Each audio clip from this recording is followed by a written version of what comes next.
Assalamu alaikum guys. Welcome again Shamun Nursing Track, and today we are going to study about hormonal methods of family planning. Hormonal methods क्या हैं?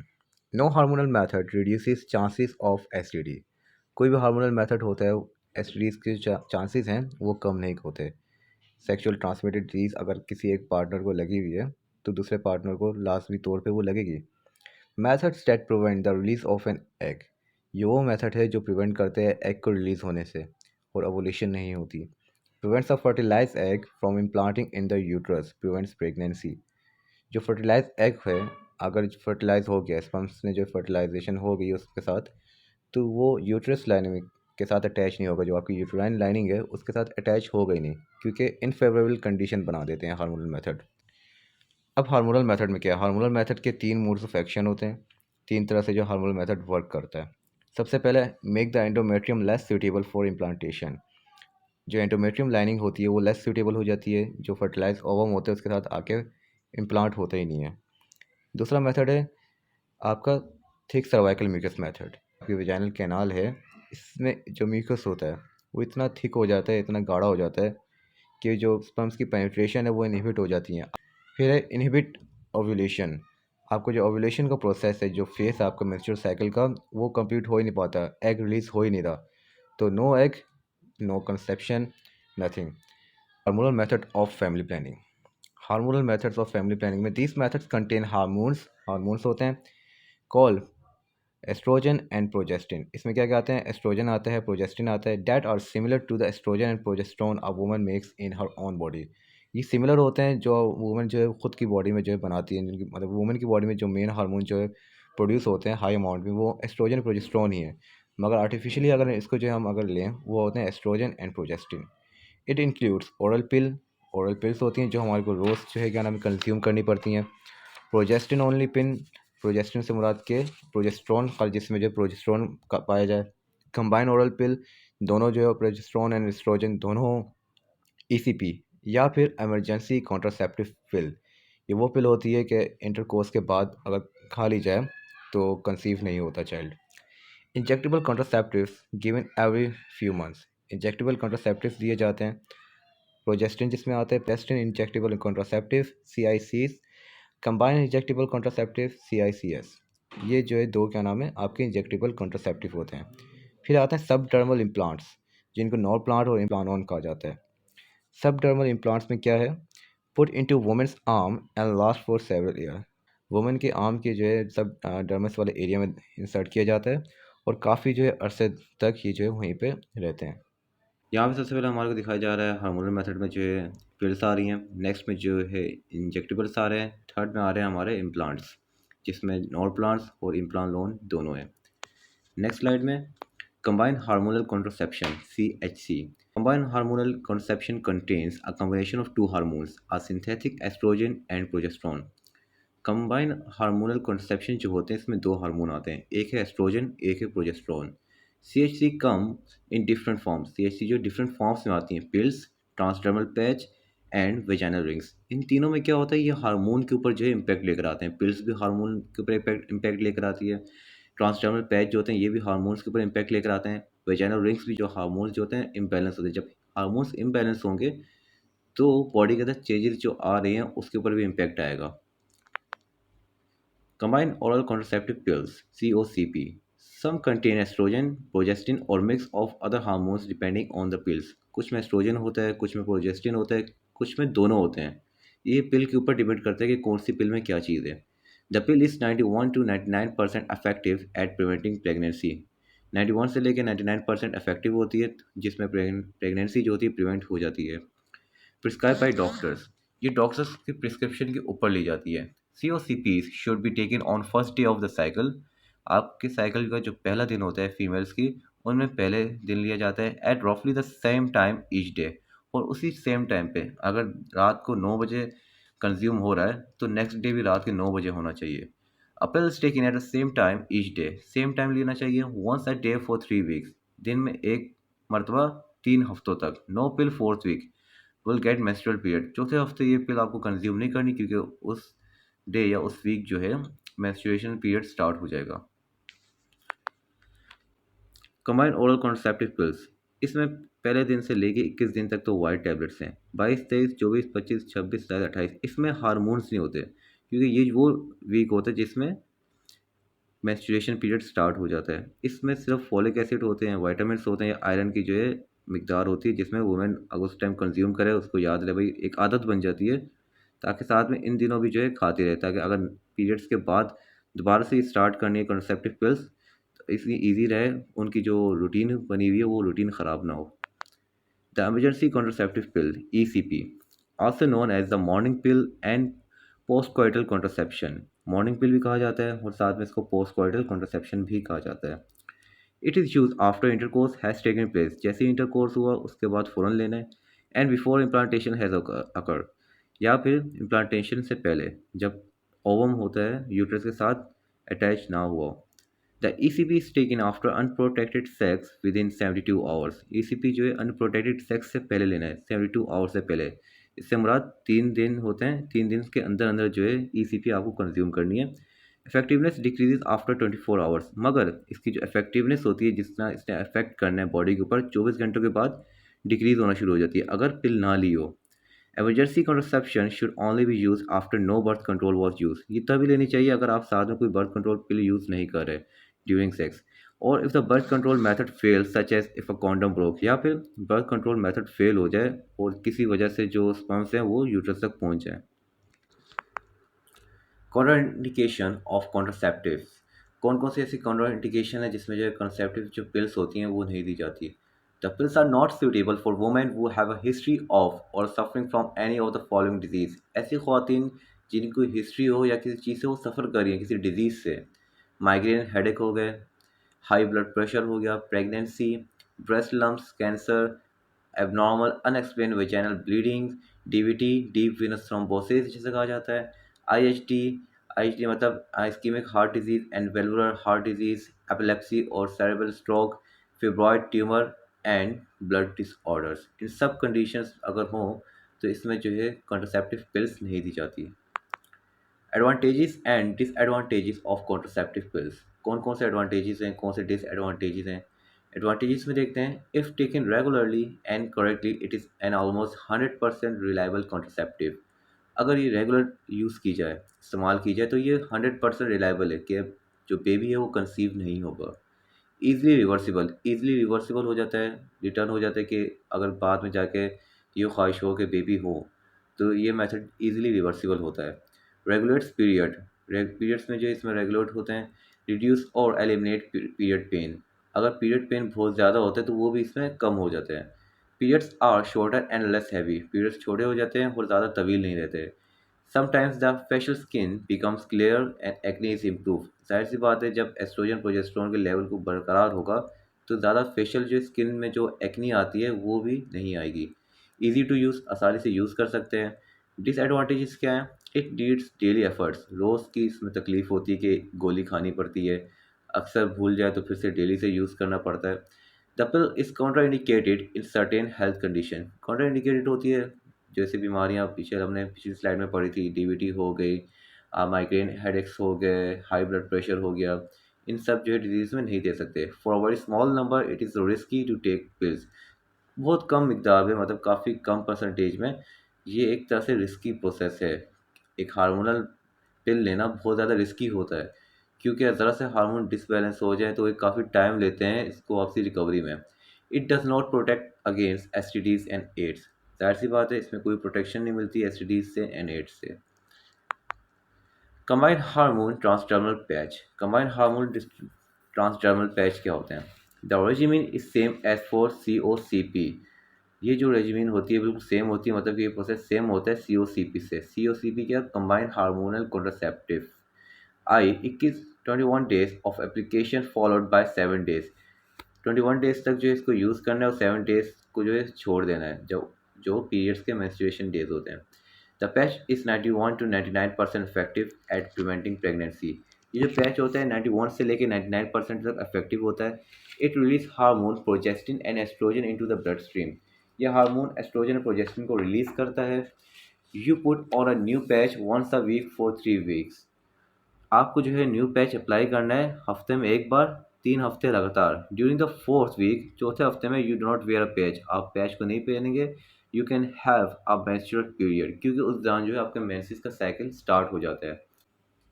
Combined hormonal transdermal patch कौन कौन से होते हैं और कहाँ पे ये अप्लाई होते हैं? एनी स्किन एरिया, कोई सी भी स्किन एरिया, लोअर एब्डोमेन हो गया, बटक्स खुले हो गए, आर्म्स हो गए।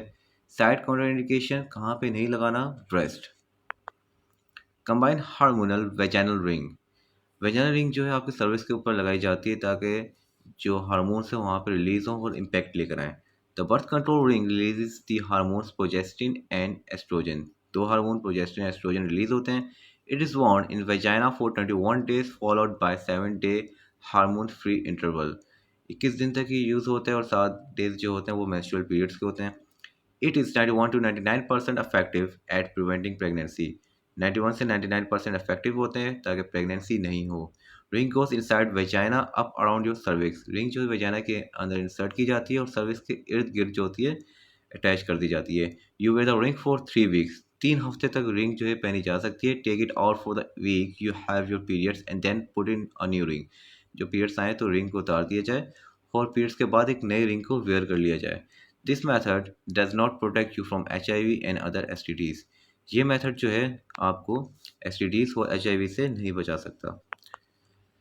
द इंजेक्टेबल हार्मोनल कॉन्ट्रासेप्टिव्स, अब इंजेक्टेबल हार्मोनल कॉन्ट्रासेप्टिव कौन कौन से हैं? In this family planning method, a woman is giving injection of hormones every 1 to 3 months. हर 1 से 3 महीने में लगाए जाते हैं, usually at a health centre और फैमिली प्लानिंग क्लिनिक, या तो हेल्थ सेंटर में या फैमिली प्लानिंग क्लिनिक में। Protection last until you need a new injection, protection कब तक रहती है? जब तक आपको नई इंजेक्शन ना लगा दिया जाए। इंजेक्शन विद वन हार्मोन, कुछ इंजेक्शन होते हैं जिसमें सिर्फ एक हार्मोन होता है, जिसमें आता है progestin only injection, PIC, contain only the hormone progestin. These are especially good for women who should not use estrogen. ऐसी वुमेन होती हैं जिनको एस्ट्रोजन जो है नहीं लगाया जा सकता, उनको सिर्फ प्रोजेस्टिन लगाते हैं। Example, depot-Provera DMPA 150 mg given IM, depot-Provera DMPA 150 mg given IM every 12 weeks। Depot-Provera दिया जाता है 150 mg IM हर हफ्ते 12 हफ्तों तक। Norigest NET EN NET EN 200 mg given IM every 8 weeks, 8 हफ्तों तक हर एक हफ्ते दिया जाता है 200 mg। Mechanism of action, inhibit ovulation, ovulation को रोकता है। इंजेक्शन फ्रीक्वेंसी क्या होती है? 12 से 14 हफ्ते तक चलता है। ब्लीडिंग पैटर्न क्या है? 50% एमिनोरिया रेट्स एट 1 ईयर, 50% जो चांसेस होते हैं वो होते हैं एमिनोरिया के। और एमिनोरिया क्या है कि absence of bleeding during the reproductive years of women life.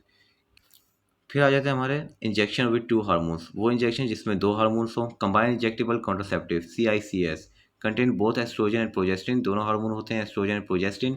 This type of injection is good for women who want to have a regular monthly bleeding, ये वो इंजेक्शन है जिसमें अगर वुमेन चाहे तो उसको रेगुलर ब्लीडिंग भी हो तो तब ये दिए जाते हैं। Combined injection are given every month, हर मंथ दिए जाते हैं, are more expensive than progestin only injection, progestin only injection से ज़्यादा महंगे होते हैं एंड हार्डर टू फाइंड और मुश्किल से मिलते हैं। Mesigyna NETEN/ estradiol valerate IM once a month, ये जो है वंस अ मंथ दिया जाता है IM। एडवांटेजेस एंड डिसएडवांटेजेस आ जाते हैं हार्मोन इंजेक्शंस के। Very effective advantage, high reliable, काफ़ी ज़्यादा जो है माना जाता है। 8 to 12 weeks of protection with one injection, 8 से 12 हफ्तों को प्रोटेक्शन मिलता है एक इंजेक्शन से। No daily effort is required, कोई डेली की टेंशन नहीं है। It can be discontinued without a need for a clinical procedure, और इसको जो डिसकंटिन्यू कर दिया जाता है बगैर क्लिनिकल प्रोसीजर किए, कोई इसमें जो मेडिकल इंटरवेंशन नहीं चाहिए, कोई मेडिकल प्रोसेस नहीं चाहिए, आप इसको डिसकंटिन्यू कर सकते हैं। डिसएडवांटेजेस, नुकसान क्या हैं? The monthly periods become irregular and sometimes don't come, monthly periods irregular हो जाते हैं और कई बार आते ही नहीं हैं। After stopping the injection it can take between 6 to 18 months for the women to become pregnant, injection अगर स्टॉप कर दिए जाए तो ये तकरीबन 6 से 18 मंथ लेते हैं एक वुमेन की बॉडी को दोबारा जो है नॉर्मल हार्मोनल सप्लाई में, हार्मोनल चेन में आते हुए। It does not protect against STDs and AIDS, हमें STDs और एड्स से प्रोटेक्ट नहीं करता। Weight gain in first year, पहले साल के अंदर वेट गेन बहुत ज़्यादा होता है। Decrease bone mineral density, bone mineral density लो हो जाती है। Delay in return of fertility of around 6 months to 1 year, और जो फर्टिलिटी होती है दोबारा अगर बेबी कंसीव करना हो तो वो वापसी कब आती है फर्टिलिटी? 6 महीने से लेके 1 साल तक टाइम है। फिर इसके बाद सबडर्मल इम्प्लांट्स, सब डर्मल इम्प्लांट्स कौन से होते हैं जो आपके डर्मिस एरिया में इम्प्लांट किए जाते हैं? इम्प्लांट्स आर स्मॉल, ये छोटे होते हैं, सॉफ्ट ट्यूब्स, नरम होते हैं, they are place under the skin on the inside of a women arm. Women arm के स्किन के इनसाइड में और अंदर में ये इम्प्लांट किए जाते हैं। These tubes contain the hormone progestin and work like mini pills. इन ट्यूब्स के अंदर जो है हार्मोन प्रोजेस्टिन होता है और एक मिनी पिल्स की तरह काम करते हैं। They are two types of implants, दो तरह के इम्प्लांट्स होते हैं, एक होते हैं नॉर प्लांट, एक आते हैं इम्प्लानोन। नॉर प्लांट के अंदर 6 रोड्स होते हैं जो 5 साल के लिए इफेक्टिव होते हैं, 5 साल के लिए मतलब असर करते हैं। और इम्प्लानोन आता है, एक रोड होता है जो सिर्फ 3 साल के लिए असर करता है। They prevent pregnancy for 3 to 5 year, 3 से 5 साल की प्रेगनेंसी को प्रिवेंट कर देते हैं ये implant, depending on the type of implant, implant की टाइप के ऊपर कौन सा इम्प्लांट आप यूज़ कर रहे हैं। A trained health worker makes a small cut in the skin to insert and remove the implant. Small cut किए जाते हैं स्किन की साइड पे ताकि जो इम्प्लांट को स्किन के अंदर इम्प्लांट किया जा सके। This is usually done at a clinic और फैमिली प्लानिंग सेंटर। ये कहाँ होते होते हैं? क्लिनिक्स पे या फैमिली प्लानिंग सेंटर में। Implants can be used by women who are breastfeeding and others who have a problem with estrogen. ये वो वुमेन्स यूज़ करती हैं जो ब्रेस्ट फीडिंग पे होती हैं या वो जिनको एस्ट्रोजन के साथ कोई प्रॉब्लम होती है। ये देखिए, ये इसकी टाइप्स है। नॉर प्लांट जो है 6 टाइप्स का होता है, इम्प्लानोन जो है वो एक होता है जो ज़्यादा टाइम के लिए होता है। अब ये जो इनको साइड्स बताई जा रही हैं कि भाई आपकी जो है जो ट्राइसेप एरिया है वहाँ पे इम्प्लांट किया जाता है। अब हम आते हैं advantages and disadvantages of contraceptive pills. जो कॉन्ट्रासेप्टिव पिल्स हैं इन सबके क्या एडवांटेजेस हैं एंड कौन कौन से डिसएडवांटेजेस हैं। ऑलमोस्ट 100% रिलायबल, 100% रिलायबल हैं। Breast feeding mother's can also use it, breast feeding जो ख़वातीन होती हैं वो भी यूज़ कर सकती हैं। No daily effort is required, कोई डेली एफर्ट नहीं चाहिए होता। Can prevent pregnancy for years, सालों तक जो है प्रेगनेंसी जो है इससे आप रोक सकते हैं। No connected with sex act, sex act से कोई इसका ताल्लुक नहीं है। Can be taken out at any time when couple decided to have a baby. जैसे ही कपल्स इस बारे में राज़ी हों कि उनको बेबी चाहिए तो उसी टाइम जो है इसको बाहर निकाले जा सकते हैं इम्प्लांट्स को। Return to fertility within 3 months, और 3 मंथ्स के अंदर जो है बेबी कंसीव कर सकते हैं, फर्टिलिटी पे वापसी आ सकते हैं। सम वुमेन एक्सपीरियंस इरेगुलर और longer menstrual cycle in the first 6 months. कुछ वुमेन्स जो होते हैं इसके डिसएडवांटेज ये आते हैं कि उनको ये मसला आता है कि 6 महीने तक जो है या तो इरेगुलर मेंसेस आएंगे या लॉन्गर मेंस्ट्रुअल साइकिल होगा। Its insertion and removal have to be done in a clinic by a trained health care provider. ये इंसर्शन और रिमूवल जो होती है एक प्रोफेशनल बंदा ही कर सकता है जो क्लिनिक में हो या ट्रेन हेल्थ केयर प्रोवाइडर हो। स्लाइड ब्रूजिंग और पेन ऑफ इंसर्शन, जिस साइड से इंसर्ट किया जाएगा वहाँ पे हल्के से जो है क्या नाम है ब्रूस होगा, जो है नीला निशान पड़ेगा। It does not protect against STDs and AIDS, ये एसटीडीज और एड्स से प्रोटेक्ट नहीं करता। Side effect of hormonal contraceptive, weight gain होता है, हेडेक एंड माइग्रेन होते हैं, इरेगुलर पीरियड्स होते हैं, मूड चेंजेस आ जाते हैं, डिक्रीज सेक्सुअल डिज़ायर हो जाते हैं, हीरोइसिज्म मतलब कि बहुत ज़्यादा बाल आते हैं, increase in body temperature high रहता है, acne, nausea, breast tenderness, missed periods, change in I site and increase in appetite. Appetite increase होगी तो जाहिर सी बात है वेट गेन होगा। फिर आ जाते हैं हमारे intra uterine contraceptive devices, IUCDs। Intrauterine contraceptive device. Intrauterine contraceptive device (IUD) are device inserted into the uterus womb to prevent conception pregnancy। ये वो डिवाइसेस होती हैं जो यूट्रस के अंदर इंसर्ट की जाती हैं ताकि प्रेगनेंसी से बचा जा सके। पहले तो जो है क्या नाम है जो जितनी भी कॉन्ट्रसेप्टिव चीज़ें थी वो या तो स्किन में यूज़ हो रही थी या जो है क्या नाम है उनको फिजिकली जो है अप्लाई किया जा रहा था। अब जो है ये यूट्रस के अंदर की बात हो रही है। ये IUD can be a coil, coil shape की होती है, लूप, ट्रायंगल और टी शेप होती है। इट कैन बी प्लास्टिक और मेटल, या तो प्लास्टिक के बने होते हैं या मेटल के बने होते हैं। An IUD is inserted into the uterus by health care professional. ये भी किसके थ्रू होते हैं? एक हेल्थ केयर प्रोफेशनल के थ्रू ही जो है इंसर्ट किया जाता है। After fertilization IUCD prevent from implantation at the site of fundus. अगर फर्टिलाइजेशन हो जाए तो आईयूसीडी क्या करती है कि भाई फंडस के साइड पे जो है अटैच होने से रोकती है, इम्प्लांट होने से रोकते हैं। अपर पार्ट ऑफ यूट्रस, जो यूट्रस का फंडस के अपर पार्ट है। IUDs have one of the lowest failure rates of any contraceptive method. इसके जो है बहुत ज़्यादा लोअर रेट्स होते हैं, मतलब कि चांसेस बहुत ज़्यादा हैं कि प्रेगनेंसी ना हो। Two types, copper T last for 10 years जो 10 साल तक रहते हैं, एंड मल्टी लोड जो लास्ट फॉर 5 ईयर, 5 साल के लिए रहती है। हमें टी जो शेप दिख रहा है इसको कॉपर टी बोलते हैं, कर टाइप जो दिख रहा है ये मल्टी लोड कहलाता है। ये देखें, ये यूट्रस है, यूट्रस के अंदर जो है जो कॉपर टी है उसको किस तरह अप्लाई किया गया है। Advantages and disadvantages of IUCD। Advantages क्या है? हाईली इफेक्टिव 99% हाईली इफेक्टिव होते हैं। No interference with intercourse, intercourse के साथ इसका कोई इंटरफेरेंस नहीं होता। Immediate return to fertility, direct fertility में इंसान वापसी आ सकता है। नो हार्मोनल साइड इफेक्ट, कोई हार्मोनल साइड इफेक्ट नहीं होता। Safe in breast feeding, breast feeding में अच्छी ये होती है। menstrual bleeding and cramping can increase, disadvantages क्या है? menstrual bleeding एंड क्रैम्पिंग होते हैं इससे। Spotting for few days after insertion, हल्के हल्के जो है स्पॉट्स आते हैं ब्लड के इंसर्शन के बाद, इंसर्ट होने के बाद। Infection can occur if not doing good practices, infection हो सकता है अगर जो है गुड हाइजीन प्रैक्टिस ना की जाए। पेल्विक इन्फ्लेमेटरी डिजीज़ हो सकती है। May come out accidentally if not inserted properly, और अक्सर औकात बाद औकात वापसी बाहर आ जाती हैं ये डिवाइसेस अगर सही से प्रॉपरली इंसर्ट ना की जाए। अब आ जाते हैं permanent surgical method of family planning. इसमें आ जाता है sterilisation, voluntary surgical contraceptive, VSC। It is a permanent method of contraception that is highly effective. ये परमानेंट मेथड है जो सबसे ज़्यादा इफेक्टिव होता है। It is ideal for relatively older couples who are sure that they have completed their families. ये ख़ास तौर पे उन लोगों के लिए होता है जो बूढ़े कपल्स होते हैं और जो ये जानते हैं, ये समझते हैं कि हमने अपनी फैमिली कंप्लीट कर ली है। It is of two types, male sterilization जिसको वेजेक्टोमी बोलते हैं, एंड फीमेल स्टेरिलाइजेशन जिसको ट्यूबल लाइगेशन बोलते हैं। मेल के लिए जो है वेजेक्टोमी होती है और फीमेल के लिए ट्यूबल लाइगेशन। स्टेरिलाइजेशन जिसमें वेजेक्टोमी आती है। Vasectomy is a surgical procedure for male, ये सर्जिकल प्रोसीजर होता है मेल के लिए। स्टेरिलाइजेशन, अब जो है इस प्रोसीजर के लिए स्टेरिलाइजेशन होता है, मतलब कि मुकम्मल तौर पे you are blocking something. Sterilization जो होता है मुकम्मल किसी चीज़ के रिमूवल के लिए यूज़ होता है। और परमानेंट कॉन्ट्रासेप्शन या परमानेंट कॉन्ट्रासेप्शन के बाद आप परमानेंट तौर पे जो है एक चीज़ को ब्लॉक कर रहे हैं।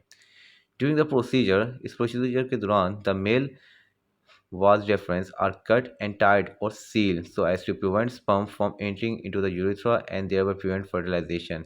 इसमें जो वाज डिफरेंस होता है उसको कट कर दिया जाता है, या तो टाइट कर दिया जाता है या सील कर दिया जाता है, जिसमें क्या होता है कि आपके स्पर्म्स जो होते हैं वो इंटर होते ही नहीं है यूरेथ्रा में, और उसकी वजह से एजुकेशन भी नहीं होती है। एजुकेशन में कोई सिर्फ सेमिनल फ्लूइड बाहर आता है और स्पर्म्स उसमें होते नहीं है, जिसकी वजह से जब स्पर्म्स नहीं होंगे तो फर्टिलाइजेशन भी नहीं होगी। जो स्पर्म्स अगर आपके टेस्टिस में रह जाते हैं वो वापसी एब्जॉर्ब हो जाते हैं। This operation is done to keep a man sperm from going to the penis. ये तब किया जाता है ताकि मैन के जो स्पर्म्स हैं वो पीनस की तरफ ना आए। So his ejaculate never has any sperm in it that can fertilize an egg, जिसमें अगर उसके एजुकेशन में अगर स्पर्म्स नहीं होंगे तो जो एग होगा वो फर्टिलाइज होगा ही नहीं। Operation is more simple than tying a women tubes. ये ऑपरेशन मैन के लिए अगर मैन करवाएं तो ज़्यादा उनके लिए सिंपल होता है rather than वुमेन्स, वुमेन के लिए काफ़ी मुश्किल हो जाता है ये। स्टेरिलाइजेशन, ट्यूबेक्टमी, ट्यूबल लाइगेशन या tying tubes. It a surgical procedure for sterilization in females. ये सर्जिकल प्रोसीजर होता है जो फीमेल्स के लिए यूज़ होता है। Permanent method for women and couples who do not want more children. Same वही ये उनके लिए होता है जिनको मजीद बच्चे नहीं चाहिए। A woman can have her fallopian tubes tied or close to stop eggs from being fertilise. इसमें जो वुमेन की जो फेलोपियन ट्यूब्स होती हैं इनको या तो टाइट कर दिया जाता है या मुकम्मल तौर पे क्लोज कर दिया जाता है, जिसकी वजह से जो एग जो होता है वो फर्टिलाइज नहीं हो पाता और यूट्रस के साथ अटैच नहीं होता। क्वालिटीज़ ऑफ गुड कॉन्ट्रासेप्टिव, कौन कौन सी क्वालिटीज़ होती हैं इसकी? रिलायबल है, एक्सेप्टेबल है, ईजिली अवेलेबल होता है, इनएक्सपेंसिव होते हैं, ईजी टू यूज़ होते हैं, रिवर्सिबल होते हैं, सेफ होते हैं, and does not interfere with sex life, और सेक्स लाइफ के साथ इसकी कोई इंटरफेरेंस नहीं होती। अब आ जाते हैं फैमिली प्लानिंग काउंसलिंग पे। Counselling is one of the most important components of family planning. Family planning तभी जाके मुमकिन होती है कि अच्छी काउंसलिंग दी जाए। It is a responsibility of a service provider at all levels to offer effective counselling on family planning methods. ये एक रिस्पॉन्सिबिलिटी होती है सर्विस प्रोवाइडर की जो इन काउंसलिंग करवा रहा है, ताकि एक इफेक्टिव काउंसलिंग दी जाए। कौन कौन से फैमिली प्लानिंग के मेथड्स हैं? Family planning counseling is a process of helping clients to make informed and voluntary decisions about the choice of contraceptives. Family planning जो मेथड होता है एक तरीका होता है जिसमें आप हेल्प करते हैं क्लाइंट को ताकि उनको बताया जा सके और उनकी वॉलंटरी एडवाइस के वॉलंटरी डिसीजन के साथ ये फैसला लिया जा सके भाई कौन से जो कॉन्ट्रासेप्टिव के मेथड है वो चूज़ कर सकते हैं।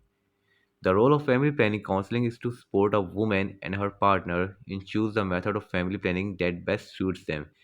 रोल क्या होता है फैमिली प्लानिंग का कि भाई काउंसिल करना, सपोर्ट करना वुमेन को और उसके पार्टनर को, हस्बैंड को, कि कौन सा फैमिली प्लानिंग का मेथड बेस्ट होता है उनके लिए, and to support them solving any problem that may arise with the selected method. और इसके साथ ये भी सपोर्ट करना है कि भाई अगर कोई इस मेथड के साथ जो प्रॉब्लम अराइज हो रहा है जो उन्होंने सेलेक्ट किया है उसको किस तरह सॉल्व कर सकते हैं। Counselling focuses on the client patient situation and needs.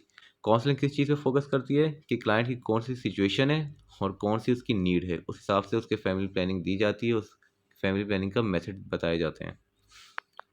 Counselling skills कौन सी होती हैं? अब काउंसलिंग स्किल्स के लिए जो सबसे मेन चीज़ जो एक्रोनियम है वो है gather, GATHER, is an acronym that will help you remember the 6 basic steps for family planning counseling। इसमें 6 बेसिक स्टेप्स होते हैं फैमिली प्लानिंग की काउंसलिंग के लिए। पहला आता है greet, G for greet, greet the client respectfully. A for ask, ask them about their family planning needs, उनसे पूछना है कि भाई कौन कौन सी जो है क्या नाम है उनकी फैमिली प्लानिंग की नीड्स है। ग्रीट से क्या है, रिस्पेक्ट देनी है उनको। Tell, tell them about different contraceptive options and method, उनको बताना है कि मार्केट में कौन कौन से कॉन्ट्रासेप्टिव के मेथड्स अवेलेबल हैं, कौन कौन से जो ऑप्शंस हैं उनको चूज़ कर सकते हैं। Help them to make decision about choice of methods, help करना है कि भाई उनको डिसीजन लेने में, फैसला करने में हेल्प करनी है कि कौन सा मेथड चूज़ करना है। Explain and demonstrate how to use the method, explain करना है, डिमॉन्स्ट्रेट बताना है कि कौन सा मेथड जो है किस तरह यूज़ करना है। Return refers, schedule and carry out और रिटर्न विजिट्स एंड फॉलोअप, बताना है उनको कौन सी डेट पे जो है इनको वापसी आना है चेकअप के लिए और किस तरह जो है फॉलोअप के प्रोसेस या चेकअप्स करवाने हैं। ग्रीड, ग्रीड में क्या आता है, वेलकम क्लाइंट, क्लाइंट को वेलकम करना है। रजिस्टर क्लाइंट, रजिस्टर करना है, उनका नेम वेम लिखना है। Determine purpose of visit, purpose पूछना है क्या रीज़न क्या है आने का। गिव क्लाइंट फुल अटेंशन, उनको मुकम्मल अटेंशन देनी है। Assure the client that all information discuss will be confidential, उनको इस चीज़ की, इस बात की यकीन दहानी करानी है कि आप मुझसे जो बात करेंगे वो मुकम्मल तौर पे मेरे पास ही महफूज रहेगी।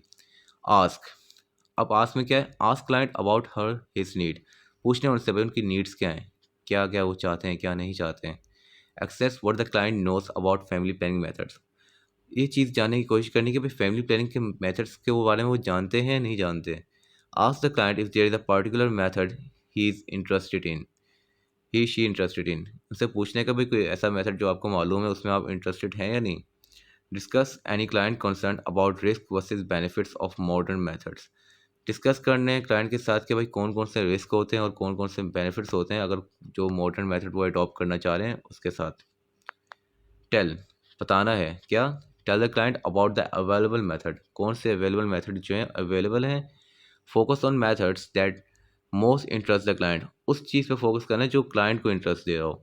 But briefly mention other available methods, मगर साथ साथ मुख्तसर तौर पे दूसरे मेथड्स जो हैं वो भी बताने हैं। Describe how each method work, ये बताना है कौन सा मेथड किस तरह वर्क करता है। द एडवांटेजेस, कौन कौन से एडवांटेज हैं, बेनिफिट्स कौन कौन से हैं, पॉसिबल साइड इफ़ेक्ट्स क्या क्या आएंगे, एंड डिसएडवांटेज और जो नुकसानात क्या हैं। Answer client concerns and question के हिसाब से उन बातों का आंसर देना है। Help, help the client to choose a method, help करना है क्लाइंट को कि भाई मेथड को चूज़ करें। रिपीट इन्फॉर्मेशन इफ़ नेसेसरी, उस चीज़ को दोबारा रिपीट करें अगर ज़रूरी है तो। If there is any reason found on examination or while taking a more detailed history that there are precautions for the method, help the client choose another method. इस चीज़ को ये रीज़न फाउंड आउट करने के examination के दौरान कोई अगर जो है हिस्ट्री आ जाती है सामने या कोई इस तरह का प्रिकॉशनरी मेजर लेना है इस मेथड में, तो उस क्लाइंट को बताना है कि भाई आपको दूसरा जो है तरीका यूज़ करना चाहिए क्योंकि इसमें जो है इस तरह की जो है क्या नाम है कॉम्प्लिकेशंस आ सकती हैं। Return, explain how to use a method, अब एक्सप्लेन करने के किस ये मेथड जो है किस तरह यूज़ करना है। हाउ, कब, व्हेन, किस तरह, वेयर, कहाँ पे। Explain to the client how and when, कब और कहाँ she he can should get resupplies of the method if necessary, अगर उस चीज़ की रीसप्लाइज चाहिए, उस मेथड की दोबारा से कोई ज़रूरी चीज़ें चाहिए तो वो कहाँ पे मिल सकती हैं और कहाँ पे नेसेसरी है वो मतलब कि वहाँ पे जाके ही मिलेगी। एक्सप्लेन करना है। At the follow up your return visits ask the client if he she is still using the method, जब वो वापसी आए रिटर्न विजिट करें जो क्लाइंट के पास या जो डॉक्टर है जो हेल्थ प्रोवाइडर है उसके पास जब वापसी विजिट करें तो उससे पूछने के भाई कि आपने जो है किस तरह जो है ये प्रोसेस यूज़ किया है, प्रोसेस यूज़ किया है नहीं किया। If the answer yes, ask her him if she is experiencing any problem, से पूछने कोई आपको प्रॉब्लम्स वगैरह तो नहीं हो रही और साइड इफेक्ट तो नहीं है, and answer her his questions, और उस हिसाब से उनके क्वेश्चंस का आंसर देना है। सॉल्व एनी प्रॉब्लम, कोई मुश्किल है तो उसको सॉल्व करनी है इफ़ पॉसिबल, अगर मुमकिन है तो। If the answer is no, अगर आंसर नहीं है, ask why he stop using the method and counsel him her to see if she would like to try another method or retry the same method again। अगर answer no हो तो उनसे पूछने के भाई क्यों आपने मेथड क्यों छोड़ा, उनको बताना है, उनसे पूछना है, उनको काउंसिल करना है कि आप क्या दूसरा मेथड यूज़ करना चाहेंगे, या फिर यही सेम मेथड जो है दोबारा आप जो है अगेन रिट्राई करना चाहते हैं, दोबारा जो अप्लाई करना चाहते हैं। Make sure he is using the method correctly, इस चीज़ की यकीन दहानी करनी है कि जो मेथड वो यूज़ कर रहे हैं वो ठीक से इस्तेमाल कर रहे हैं। And thank you so much guys कि आपने पीवीटीज वगैरह देखी, मेरे लेक्चर्स को देखा।